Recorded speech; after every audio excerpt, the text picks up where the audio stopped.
రేపటిని గూర్చి చింతింపకుడి, రేపటి దినము దాని సంగతులను గూర్చి చింతించును, ఏనాటికి ఆనాటికి చాలును అన్నాడు. ఈ మాట నిజంగా ఈ మాటను ఇలాగే తీసుకుంటే ఇలా అర్థమైద్ది. రేపటిని గూర్చి నీకు దిగులక్కర్లేదు, రేపటిని గూర్చి నువ్వు ఇప్పుడే హడావుడి పడాల్సిన అవసరం లేదు. ఈరోజు ఉన్నది ఏందో చూడు, రేపు వచ్చినప్పుడు రేపటి సంగతి రేపు చూసుకోవచ్చు.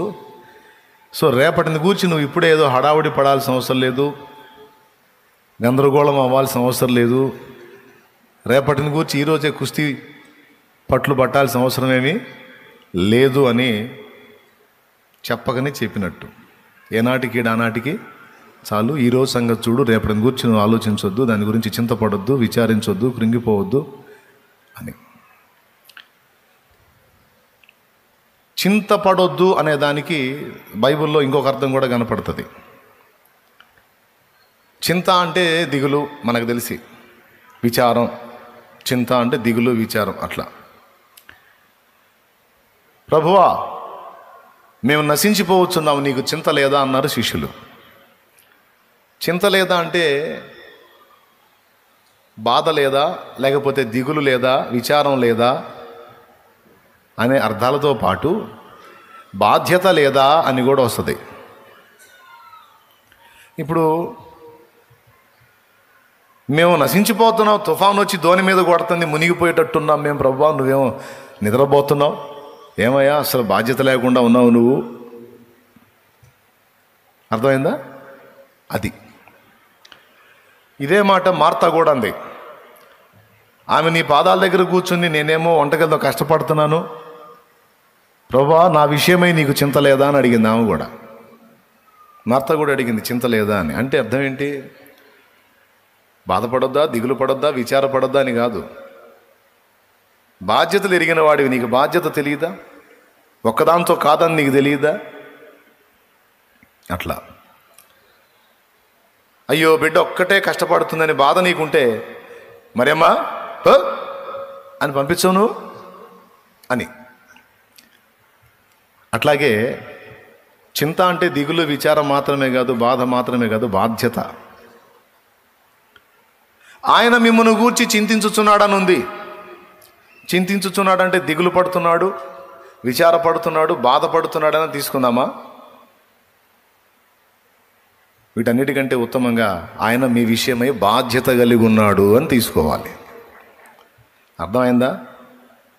దిగులు పడినా, విచారపడినా, బాధపడినా ప్రయోజనం లేదు. కానీ బాధ్యత తెలిసిన వాడు ఏం చేస్తాడంటే ముందు ఆ పరిస్థితుల్లోంచి మనల్ని బయటికి తెస్తాడు. కాబట్టి చింతించుట అనే దానికి విచారపడుట, బాధపడుట, దిగులు పడుట అనే అర్థాలతో పాటు బాధ్యత అనే అర్థం కూడా వస్తుంది. స్తోత్రం. ఇప్పుడు ఏం చెప్తున్నాడంటే రేపటిని గూర్చి చింతింపకుడి అంటే బాధపడకండి, దిగులు పడకండి, విచారపడకండి, మరియు రేపటి బాధ్యతలను గురించి కూడా మీరు కలత చెందకండి అని అర్థం తీసుకోవాలి. మరి ఇదే నిజమైతే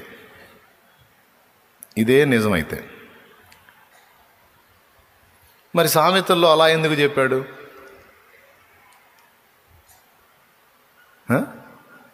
ఇప్పుడు ఈ మాటను అక్షరార్థంగా తీసుకుంటే రేపటిని గురించి నువ్వు దిగులు పడొద్దంటే మరి బాప్తీసం ఎందుకు? బాప్తీసం ఎప్పటికి తీసుకుంటున్నా? ఇప్పటికా భవిష్యత్తుగా? పెద్దగా చెప్పాలి. రైట్. ఈ సేవ ఎందుకు? ఈ సేవ ఇప్పటి ప్రయోజనాన్ని ఆశించా, భవిష్యత్ ప్రయోజనాన్ని ఆశించా? ఈ సిద్ధపాట్లను కూర్చున్నట్టు ఉపదేశం ఎందుకు? సిద్ధపడండి, జాగ్రత్తగా ఉండండి, అట్లా ఉండండి, ఎట్లా ఉండండి, విశ్వాసాన్ని కాపాడుకోండి, భక్తి కలిగి ఉండండి, ఆత్మీయత కలిగి ఉండండి. ఇవన్నీ ఎందుకు? నువ్వేగా చెప్పావు రేపటిని గూర్చి చింతించొద్దని, రేపటిని గూర్చి చింతపడొద్దని నువ్వే చెబుతావు. మళ్ళీ మీ నడుములు కట్టుకొని ఉండండి, మీ దీపాలు వెలుగు చూడనియండి అని మళ్ళీ నువ్వే చెబుతావు. నువ్వే చెప్పావు రేపటి గురించి వద్దు నీకని. రేపు వచ్చినప్పుడు రేపు చూసుకుంటుంది నీకెందుకు అన్నావుగా. మీరు జాగ్రత్త కలిగి ఉండండి, మనుష్య కుమారుడు ఏ గడి అనవచ్చునో మీకు తెలియదు కాబట్టి ఆయన ఎదుర్కొన్నట్టుకు సిద్ధంగా ఉండండి అంటే రేపటి గురించి మీరు జాగ్రత్త కలిగి ఉండమనేగా అనేగా నువ్వే వద్దంటావు, మళ్ళీ నువ్వే జాగ్రత్తగా ఉండమంటావు. ఇది ఏమి ఇప్పుడు సరే అవి అంటే తీసేసేయండి, అవి ఆత్మ సంబంధమైనవి భవిష్యత్తుకు సంబంధించినవి అనుకుందాం. ఇక్కడ రేపటిని గూర్చి చింతించొద్దన్నాడా? మళ్ళీ సామెతలు చూడేమంటాడు, ఇప్పుడు రేపటిని గురించి దిగులు పడకుండా శుభ్రంగా ఈ పూటకి చేసుకొని తిని నిద్రపో అంటే అలా నిద్రపోతే మళ్ళీ చూడు ఏమంటున్నాడు చూడు. సామెత గ్రంథంలో చీమల దగ్గరకు పొమ్మంటున్నాడు. అది కూడా 6వ అధ్యాయమే. సామెతలు 6వ అధ్యాయము 6వ వచనం 6:6. సోమరి చీమల యొద్దకు వెళ్ళుము, వాటి నడతలు కనిపెట్టి జ్ఞానము తెచ్చుకునుము. ఏమంటే 8వ వచనం చూడు. అవి వేసవి కాలమందు ఆహారము సిద్ధపరచుకొనును, కోతకాలమందు ధాన్యము కూర్చుకొనును. వేసవి కాలమందు ఆహారము సిద్ధపరచుకొనును, కోతకాలమందు ధాన్యము కూర్చుకొనును. ఎప్పటికీ? అప్పటికా భవిష్యత్తుకా? పెద్దగా చెప్పండి నాయనలారు. ఎప్పటికే? ఏమయ్యా రేపటిని గురించి దిగులు పడొద్దని నువ్వే చెబుతావు.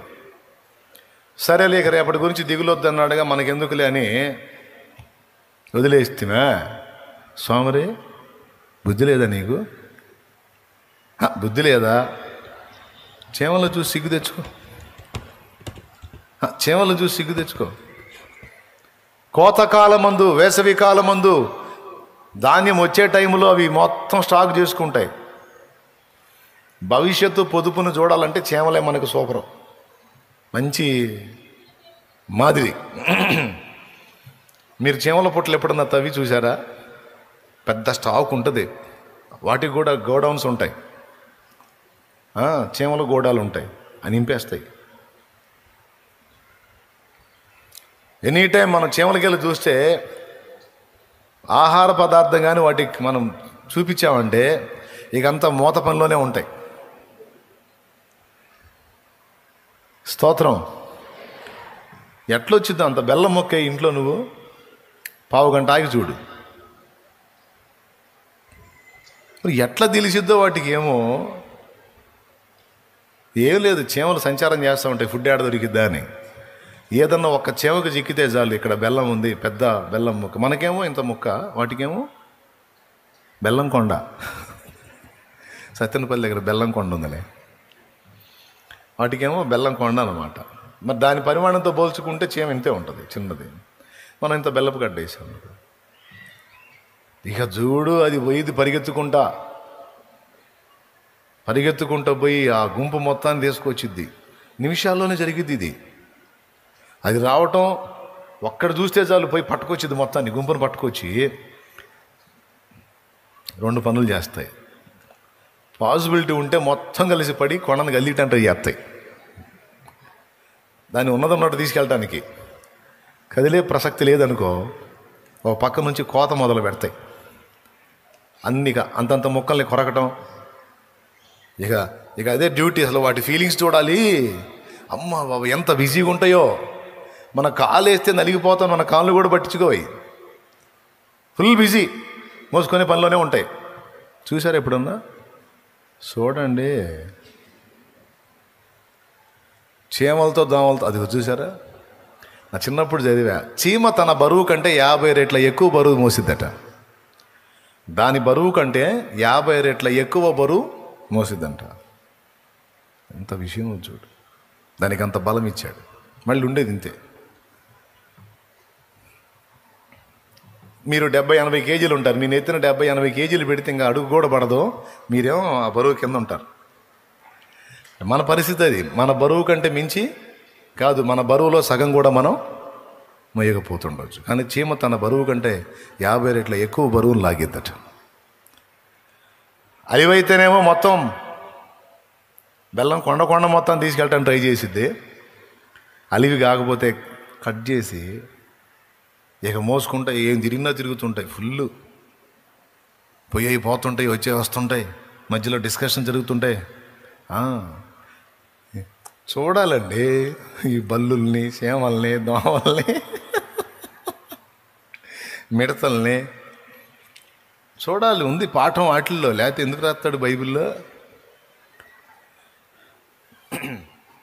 ఇప్పుడు పాయింట్ ఏంటంటే, రేపటి గురించి నువ్వేం కంగారు పడొద్దని నువ్వే చెబుతావు. సరే ఈ మాట అన్నాళ్ళు ఇక మనకు దిగులు లేదని ఊరుకుంటేనేమో స్వామిరే చేమల దగ్గరికి బా నువ్వే అంటావు. అంతటితో వదిలిపెట్టావా? మళ్ళీ ఇంకొక అధ్యాయంలో సోమరివాని చేను నేను దాటి రాగా దాని నిండా ఏమేమి ఉన్నాయో చెబుతున్నాడు చూడండి.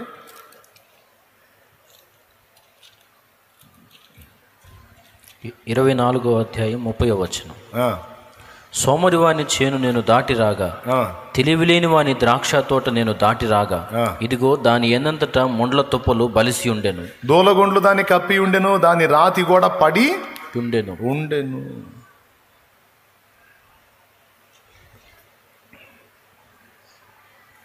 ఈయనేమో రేపటిని గురించి చింతొద్దు, నువ్వు హాయిగా ఉండు, ప్రశాంతంగా ఉండు అంటాడు ఈయన. మళ్ళీ పాత నిబంధనలోనేమో ఆ మాటలు రాయించాడు సామెతల్లో.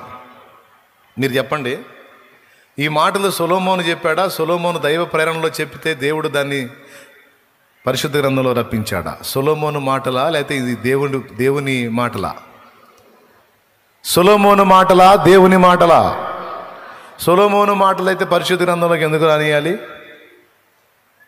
అవి పరిశుద్ధాత్మ ప్రేరణలో దేవుడు పలికించిన మాటలు గనక పరిశుద్ధాత్మ వాటిని గ్రంథ రూపంలో తీసుకొచ్చి నీ చేతికి నా చేతికి అందించాడు. అంటే సీరియసే, ఆ మాటలు తీవ్రమైనయే. కాకపోతే ఇక్కడ క్లాష్ అవుతుంది. కొన్ని వచనాలేమో రేపటిని గురించి నువ్వు ఖచ్చితంగా జాగ్రత్త పడాల్సిందే అని కొన్ని వచనాలు కనపడుతున్నాయి. కొన్ని వచనాలేమో రేపటిని గూర్చి నీకు చింత అక్కర్లేదు, నువ్వు వదిలేసే, ఏనాటికి ఆనాటికి అని కనపడుతున్నాయి. ఈ ఒకచోటే కాదు, కావాలంటే చూడండి సామెతల గ్రంథం 27వ అధ్యాయం 1వ వచనం చూడు. రేపటి దినమును గూర్చి అతిశయపడకుము, ఏ దినమున ఏది సంభవించును. ఇందాకేం చెప్పాడు? రేపటిని గూర్చి చింతపడొద్దు అన్నాడు. ఇప్పుడేమంటున్నాడు? రేపటిని గూర్చి అతిశయపడొద్దు అన్నాడు. రైట్? ఏది చదువు. ఏ దినమున ఏది సంభవించునో అది నీకు తెలియదు. మీరు తీశారా? నీ బైబిల్లో కూడా అంతే ఉందా? అది రేపటిని గూర్చి చింతపడొద్దు, రేపటిని గూర్చి అతిశయపడొద్దు. ఇంకో వచనం కూడా చూపిస్తా. యాకోబు రాసిన పత్రిక ఒకసారి తీయండి.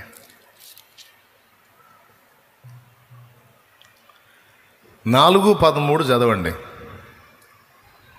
నేడైనను రేపైనను ఒకానొక పట్టణమునకు వెళ్ళి అక్కడ 1 సంవత్సరం ఉండే వ్యాపారము చేసి, రేపు నేడైనా రేపైనా రేపు ఒక పట్టణానికి వెళ్ళి అక్కడ 1 సంవత్సరం ఉండి వ్యాపారము చేసి లాభము సంపాదించుము రండని చెప్పుకుని వారలారా. లాభం సంపాదించుకుందాం రండని చెప్పుకుని వారలారా. రేపేమి సంభవించునో మీకు తెలియదు. అద్దుగో, రేపేమి సంభవించునో మీకు తెలియదు. మీ జీవం ఏపాటిది, మీరు కొంతసేపు కనబడి అంతలో మాయమైపోవు ఆవిరి వంటి వారే.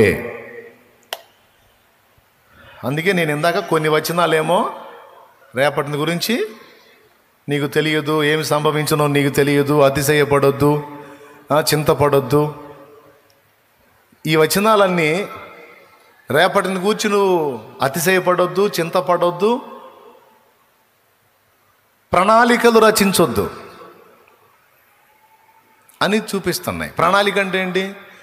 రేపు మనం ఒక పట్టణం వెళదాం, 1 సంవత్సరం ఉందాం, పైసలు కమాయిద్దాం, లాభం సంపాదించుకుందాం. ప్లాన్స్, ప్రణాళికలు. 3 చింతపడొద్దు, అతిశయపడొద్దు, ప్రణాళికలు వేయొద్దు. ఉన్నాయా లేవా? మరి ఈ వీటిని మనం బేస్ చేసుకుంటే ఇంకా రేపటి గురించి చింతే లేదు. కానీ మళ్ళీ ఇదే సామెతల్లో ఇందాక చూశాంగా 6:6 ఏమన్నాడు? సోమరి బుద్ధి లేదు, కష్టపడి సమకూర్చుకునేటప్పుడు సమకూర్చుకోవద్దు, ఇప్పుడు దాచిపెట్టుకుంటే రేపటికి పనికొస్తాయి అని ఆయన. ఏ క్యా హే? ఒక ధర్మ సందేహం.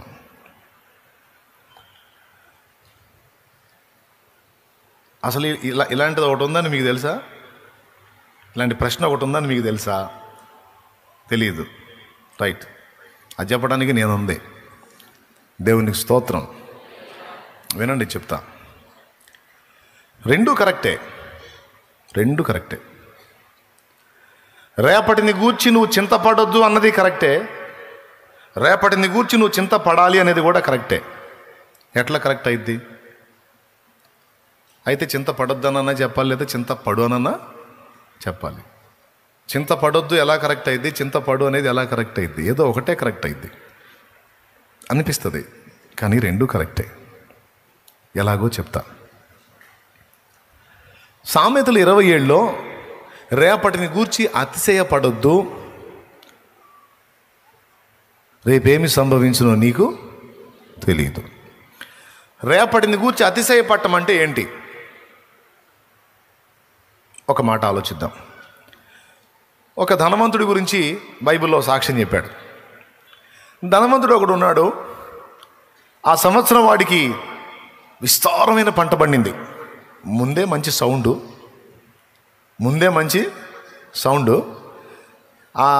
ఈసారి ఇంకా డబుల్ సౌండ్ వచ్చింది మనోడికి. స్తోత్రం. అంటే బాగా ధాన్యం వచ్చేసింది. ఇక వాడు కూర్చొని అనుకుంటున్నాడు, ఈ సంవత్సరం పండిన పంట సంవత్సరాలకు సరిపోయిన పంట. ఇక పాత కొట్లు, పాత గూడాలు చూసుకుంటున్నాడు, గోడౌన్స్. ఇంకొక పదంలో గోదాము అని కూడా అంటారు. అవన్నీ చూసుకుంటా సరిపోయి ఉడదీసేయాలి, ఇంకా పెద్దవి కట్టించాలి. మామూలుగా వస్తే పెద్ద పంట వచ్చేసింది.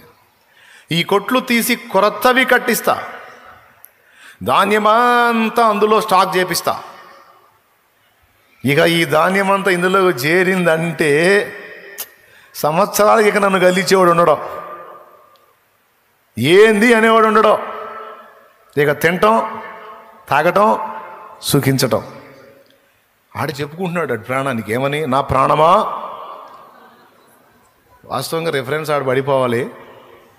లూకాసు వార్త 12వ అధ్యాయం 16, లేదా మీ బైబిల్లోనూ ఓపెన్ అయి ఉండాలి. నేను జస్ట్ ఒక పాయింట్ చెప్పగానే ఫట్మని వెళ్ళిపోవాలి అడిగా, ఇది ఫలానా దగ్గర ఉందని. దేవునికి స్తోత్రం కలుగునుగా. లూకాసు వార్త ఎప్పుడు అభివృద్ధి చెందుతారండి? కాస్త స్పీడ్ అవ్వండి. ఇంత బైబిల్ తెచ్చుకున్నారా? సెల్ ఫోన్లో తెచ్చారా? మీకు దండం పెడతా, కాస్త బైబిల్ చేతిలో పట్టుకొని రండి. వందనాలు. ప్రియులారా, వాడు అనుకుంటున్నాడు సంవత్సరాలకు సరిపడిన పంట పండింది, మంచిగా ఇక భద్రం చేసుకుంటాను, తింటాను, తాగుతాను, సుఖిస్తాను అనుకొని ప్రాణంతో చెప్పుకుంటున్నాడు, నా ప్రాణమా తినుము, త్రాగుము, సుఖించుము, విస్తారమైన ఆస్తి నీకు సమకూర్చబడి ఉన్నది, సుఖించుము, తినుము, త్రాగుము అని చెప్పుకొందును అనుకోనేను. ఇది రేపటిని గూర్చి అతిశయపడటం అంటే. అంటే విస్తారంగా సమకూర్చుకొని ఇదంతా పోగేశాను, ఇక నేను హాయిగా అనుభవిస్తాను, ఇక రేపటి కూర్చున్న నాకు దిగులు లేదు. కొంతమంది జాబ్ సంపాదించాను, నాకే ఇక రేపటి కూర్చుని నాకు దిగులు లేదు. పెద్ద బిజినెస్ పెట్టాను, రేపటి కూర్చున్న దిగులు నాకు. ఓయబ్బా, లక్షల వడ్డీలకి ఇచ్చాను, ఇక రేపటి కూర్చుని నాకు దిగులు లేదు. మొత్తం నాకు 12 ఇళ్ళు ఉన్నాయి, 12 ఇళ్ళు పెద్ద మొత్తం కిరాయికి ఇచ్చా, నాకు రేపటి కూర్చి దిగులు. ఎందుకంటే ఇల్లు నేను ఉన్నంతకాలం ఇల్లు ఉంటాయి కాబట్టి ఆ ఇంటి కిరాయిలు తీసుకొని హాయిగా బతికేస్తా. నాకే అది రేపటిని కూర్చిన అతిశయం అంటే. అర్థమైందా? ఇక నాకేం అనుకోవటం. దాని గురించి ఏమన్నాడంటే, రేపటిని గూర్చి నాకు ఉంది, నేను ఎలా ఉన్నానో అలా ఉన్నాను అతిశయపడద్దు, రేపేమి సంభవించునో నీకు తెలియదు. అర్థమైందా? అది నిజమేగా. మరి ఏం జరిగిందో మీకు తెలుసు ధనవంతుడి స్టోరీలో. తన ప్రాణానికి తినుము త్రాగుము సుఖించుమని చెప్పుకుందాం అనుకున్నాడు. అయితే దేవుడు మాట్లాడుతూ వానితో అంటున్నాడు, ఓయి ధనవంతుడా, నా ప్రాణమా, తినుము త్రాగుము సుఖించుము, అనేక సంవత్సరాలకు సరిపడా ఆస్తి నీకు సమకూర్చబడి ఉన్నదని చెప్పుకొనడానికి ఆలోచిస్తున్నావు. ఏది రేపటి నుంచి? పిచ్చోడా, ఈ రాత్రి నీ ప్రాణమును అడుగుతున్నారు. ఏ ప్రాణమునకు నువ్వు చెప్పుకుంటున్నావో, ఏ ప్రాణమా సుఖించమంటున్నావో, ఏ ప్రాణమా సంతోషించమంటున్నావో, ఏ ప్రాణమా తినుము త్రాగుమంటున్నావో ఆ ప్రాణము తీస్తా ఉన్నారు. ఈ రాత్రి నీ ప్రాణము నిన్ను విడిచిపోతుంది. నీ ప్రాణమును అడుగుచున్నారు, నీవు సిద్ధపరచినవి ఎవని వగునని అతనితో చెప్పాను. నిజమే, జీవితమంతా కష్టపడి రేపటికి రేపటికి రేపటికి రేపటికి రేపటికి రేపటికుండాలా అని రేపు రేపు రేపు రేపని ఈరోజు దేవుడిచ్చిన మనశ్శాంతిని, ఆనందాన్ని, ఆదరణకరమైన జీవితాన్ని కోల్పోయి అశాంతిలో, ఆవేదనలో, అన్వేషణలో, కలతలో బ్రతికేస్తూ ఉంటారు కొంతమంది. రేపు రేపు రేపు రేపని అలాగని సమకూర్చుకొని చివరికి ఆ రేపు అనేది లేకుండా ఈనాడే వెళ్ళిపోతే లాభమేమి? ఇప్పుడు చెప్పండి. మరి ఈ కోణంలో చూస్తే మరి ఇక రేపటికి దాచిపెట్టుకోవాలని ఈరోజు గందరగోళం అవటం సబబేనా? ఆయన అంటాడు, విత్తని పక్షులను నిత్యము పోషించుచున్నావు.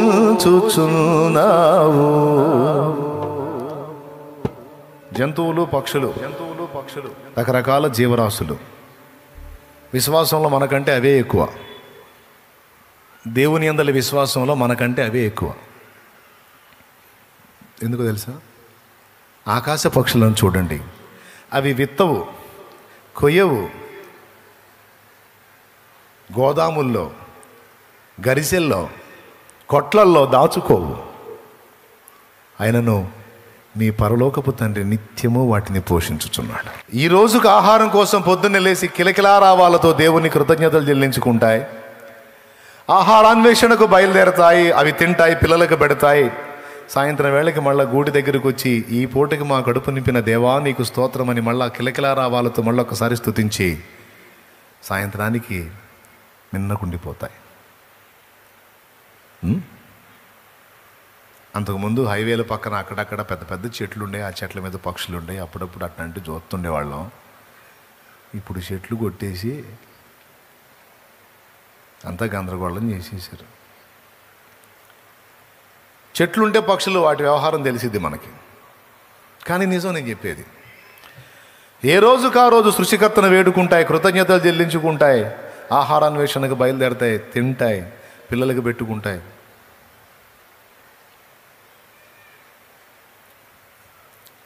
మనలాగా దిగులు పడవు, విచారపడవు. ఏ చిలకైనా మీరు చూడండి, చిలకలను చూడండి, ప్రార్థనా తోటలో ఉన్నాయి, చూడండి, పోయి చూడండి, పోండి కాస్త ప్రార్థన చేసుకుని అవి కూడా చూడండి. చిలకలు అంటే బంధించిన చిలకలు కాదు, న్యాచురల్ ప్యారెట్స్. దేశవాళీ చిలకలు న్యాచురల్గా అక్కడున్న తాడి చెట్ల మీద గూళ్ళు కట్టుకొని అసలు మామూలుగా ఉండవు. పొద్దున్నే చూడాలి వాటి సందడి. నాకు అనిపించింది, మనుషులు ఈయంతో సంపాదించి కూడా దిగులు పడి భయంకరంగా జబ్బులు పాలై గందరగోళం అవుతున్నారు. అవకాశాలు ఉండి కూడా రేపు వాన పడిద్దో తెలియదు, వరద వచ్చిద్దో తెలియదు, ఏం జరిగిద్దో తెలియదు వాటికి. కానీ ఈ రోజుకి అంత ఆహారం తిని అవి పడే పాటలు చూడాలా, ఏమి కిలకిలలో కళకళలో. బ్రదర్స్ స్తోత్రం. అసలు అంత ప్రశాంతంగా ఎలా, మీరు నమ్మండి నమ్మపోండి, నాకు అనిపించింది దేవుడు అవకాశం ఇచ్చి చిలకలాగా మారే ఛాన్స్ ఇస్తే నేను కూడా చిలకలాగా మారి రెక్కలతో ఎగురుతూ అసలు అవి సంతోషిస్తున్న ఆనందంలో నేను కూడా పాలు పంపులు పొందితే ఎంత బాగుండి అనిపిస్తుంది. అంత సందడిగా ఉంటాయండి. కూర్చుంటాయి, పరిగెత్తుకుంటూ వచ్చి కూర్చుంటాయి. మళ్ళీ సడన్గా లెగుస్తాయి, కిలకిల తిరుగుతాయి. మళ్ళీ కాసేపు అలుపు రాగానే మళ్ళీ వచ్చి కూర్చుంటాయి. కూర్చొని అసలు వాటి సందడి మామూలుగా ఉండదు. కొంతమంది ఇళ్లలో జాలీల్లో పెట్టి చూస్తుంటారు, అక్కడ వాటి హ్యాపీనెస్ కనపడదు. న్యాచురల్గానే ప్రకృతి సిద్ధంగానే చూడాలా.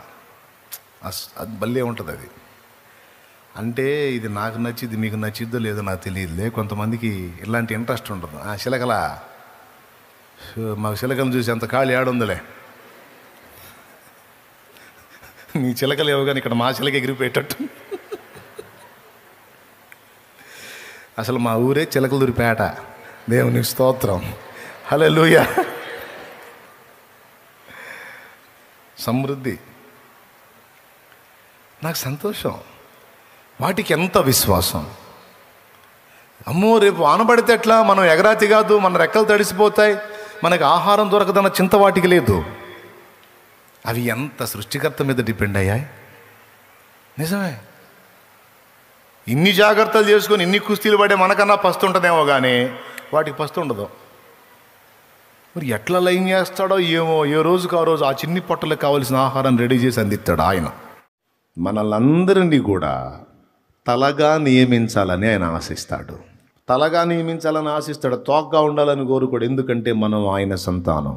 సృష్టికర్తగా నిర్మించడమే కాదు, ప్రాణం పెట్టి విమోచించింది కూడా ఆయనే. కాబట్టి ఆయన యందు విశ్వాసం ఉంచి ఇప్పుడు ఆయనకి చెందిన వారం అయ్యాం. కాబట్టి మనందరి విషయంలో ఆయన బాధ్యత కలిగి ఉన్నాడు. చింత కలిగి ఉండుట అంటే బాధ్యత కలిగి ఉండుట.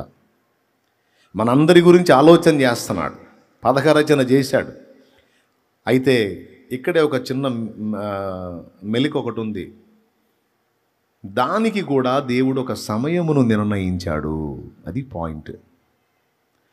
తగిన సమయమందు ఆయన మిమ్మును హెచ్చించున్నట్లు మీరు ఆయన బలీయమైన చేతి కింద దీన మనస్కులై ఉండండి. ఇక్కడ షరత్ ఏమిటంటే దేవుడు నిన్ను నిజంగా హెచ్చించాలనేది ఆయన హృదయాభిలాష, ఆయన హృదయ వాంఛ. కానీ నిన్ను నువ్వు హెచ్చించుకోవడానికి తపన పడ్డంత వరకు అణగారిపోతావు, దిగజారిపోతావు, తృణీకరించబడతావు. నువ్వు ఎప్పుడైతే ఆ సెక్షన్ వదిలేస్తావో, నిన్ను నువ్వు ఎక్స్పోజ్ చేసుకోవటం, హెచ్చించటం, గుర్తింపబడటం కోసం వెంపర్లాడటం, గొప్పల కోసం తప్పించటం అనే సెక్షన్ ఎప్పుడైతే వదిలేసి నాదేముందిలే ప్రభువా, నేను ఎంతటి వాడిని ఎంతటి దాన్ని దేవుని చేతి కింద దీన మనస్సు కలిగి ఎప్పుడైతే ఉండటం మొదలు పెడతావో అప్పుడు సాధ్యమైద్దంట ఆయన హెచ్చించడానికి. లేకపోతే సాధ్యం కాదంట. మీరందరూ కూర్చోకుండా అటు ఇటు తిరుగుతున్నారు అనుకునే వాక్యం చెప్పాతయిద్దా?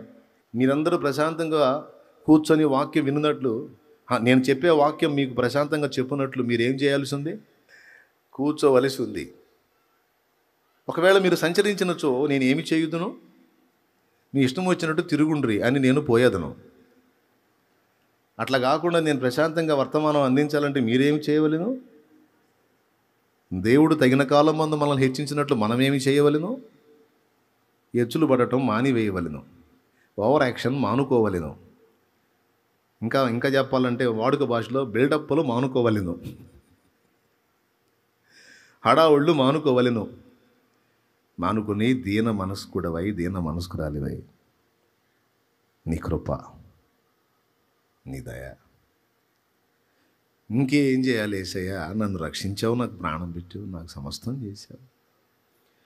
అబ్బాయి నీ గురించి బాధ్యత కలిగి ఉన్నాను అన్నావు. ఇంత మాట అన్నాక ఇంకా నేను బాధపడేది ఏందయ్యా?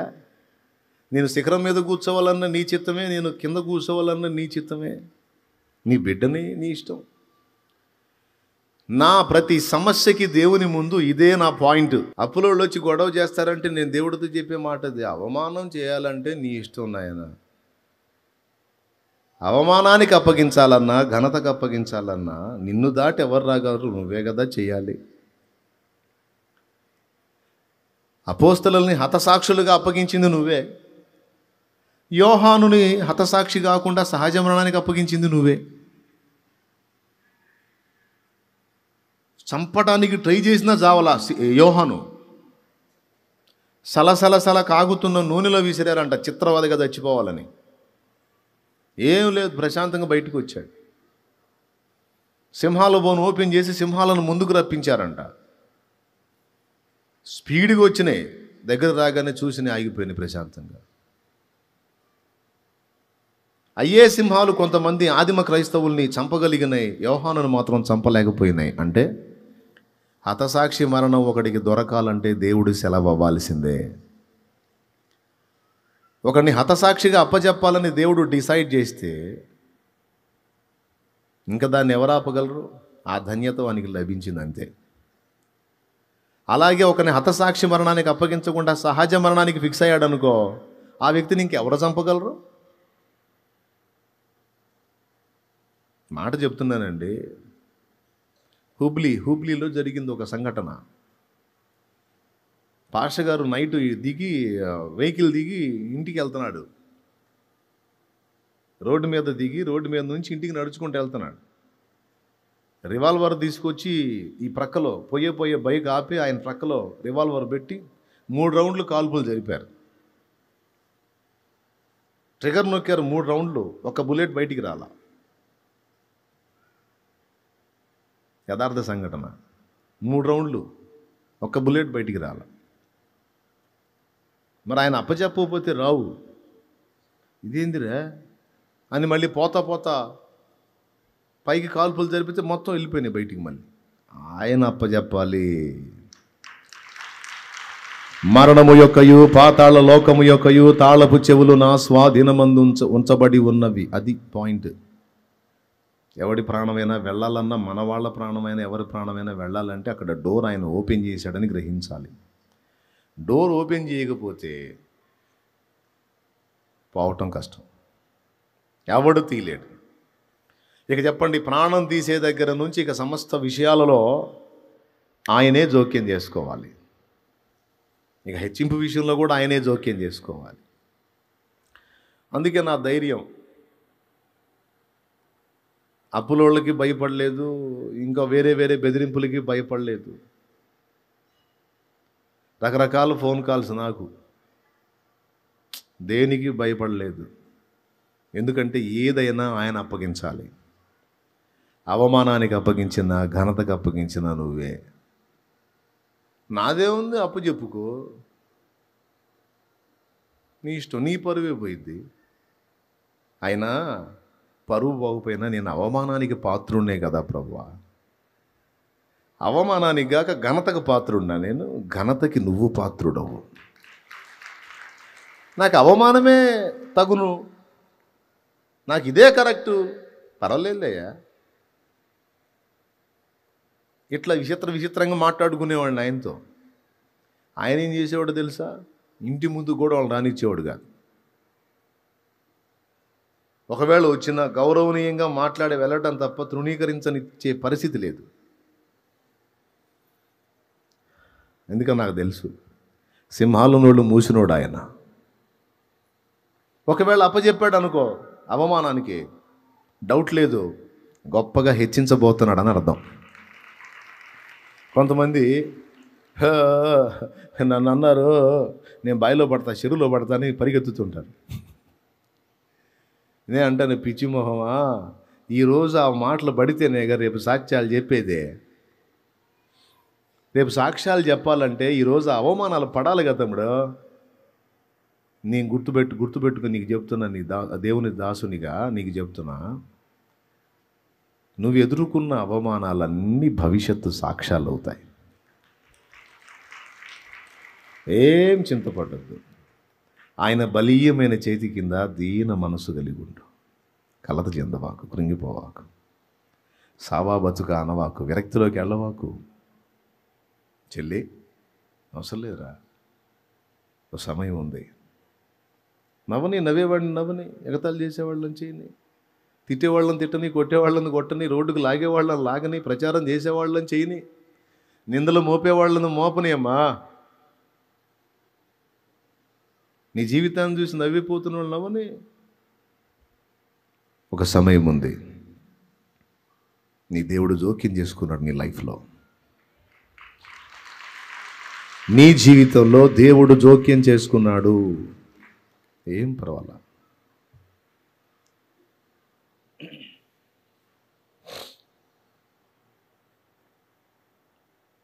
ఇది మళ్ళీ నేను అనుభవం లేకుండా చెప్పట్లా, అనుభవించి చెబుతున్నా. ఎక్కడెక్కడ అవమానాలు ఎదురైన ప్రతిసారి ఆ పైకి చూడటం, ఆయన మాట్లాడటం, సైలెంట్గా వెళ్ళిపోవటం. ఇట్లా అన్నారు వీళ్ళు. ఓకే, పైకి చూడటం. దేవుడు చల్ పట్టించుకోవద్దు పోన్నాడు అన్నాడు. గుర్తుపెట్టుకో మనసులో, ఇంకెళ్ళిపో అన్నాడు. సాగిపో, కలత చెందవాకు, కృంగిపోవాకు. తగిలింది కదా నొప్పి, నోటి మాటల వల్ల నొప్పి తగిలింది కదా, వెళ్ళిపో, ముందుకు వెళ్ళిపో, నేను చూసుకుంటా. తర్వాత మొత్తం రివర్స్ వేసి పడేశాడు. అదే నీ స్థితి చూసి నవ్విన వారే సిగ్గుపడే దినమొచ్చేనులే. అదే మరి విశ్వాసం ఉందా? చేతులు ఎత్తట్లా, లేదు. అందుకే అట్టున్నారు. ఉండండి, అంతే ఉండండి. హెచ్చించకపోయినా, గణపరచకపోయినా పర్వాలేదు. ఇంకేం కావాలి ఘనత? దేవుని కొడుకు, దేవుని కూతురు అన్న పేరు వచ్చింది నీకు. ఇంకేం కావాలా? ఎమ్మెల్యే గారు అబ్బాయి అంటే కొంచెం ఘనత, ముఖ్యమంత్రి గారు అబ్బాయి అంటే ఇంకొంచెం ఘనత, ప్రధాని గారు అబ్బాయి అంటే ఇంకొంచెం ఘనత. అసలు ఈ ముఖ్యమంత్రులు, ఎమ్మెల్యేలు, ఎంపీలు, ప్రధానులు, భూమి మీద ఉన్న సకల అధికారాలన్నిటికీ సర్వాధికారి, పైన అధికారి అయిన ఉన్నవాని యొక్క కొడుకువి, కూతురువి అనే పేరు వచ్చింది నీకు. ఈ మట్టి పురుగులు, ఈ భూమి మీద నీ సాటి మట్టి పురుగులు నిన్ను గుర్తిస్తే అంత, గుర్తించకపోతే అంత, నీ గురించి పరలోకం మాట్లాడుకుంటుంది. నమ్మితే స్తోత్రం చెప్పు, గట్టిగా చెప్పు. యేసు రక్తములో కడగబడిన నిన్ను గురించి, నన్ను గురించి ఈ భూలోకం కాదు, పరలోకము మాట్లాడుకుంటుంది. దూతల ప్రపంచాల్లో హాట్ టాపిక్ ఏందనుకున్నాం మరే? పనికి మళ్ళీ అహబు గురించే మాట్లాడినప్పుడు నీ గురించి మాట్లాడరైంది. అహబు గురించి మాట్లాడినప్పుడు నీ గురించి, నా గురించి మాట్లాడరు. మనల్ని కూడా పిలిచాడు కదా రాజులైన యాజక సమూహంగా. కాబట్టి ముగిస్తున్నాను. దేవుడు నీ విషయంలో బాధ్యత కలిగి ఉన్నాడు. తగిన సమయమందు ఆయన నిన్ను హెచ్చించున్నట్లు ఆయన బలీయమైన చేతి కింద దీన మనస్సు కలిగి ఉండు. దేవుడి కోరిక ఏంటి చెప్పండి? మనల్ని దిగజార్చాలనా, హెచ్చించాలనా?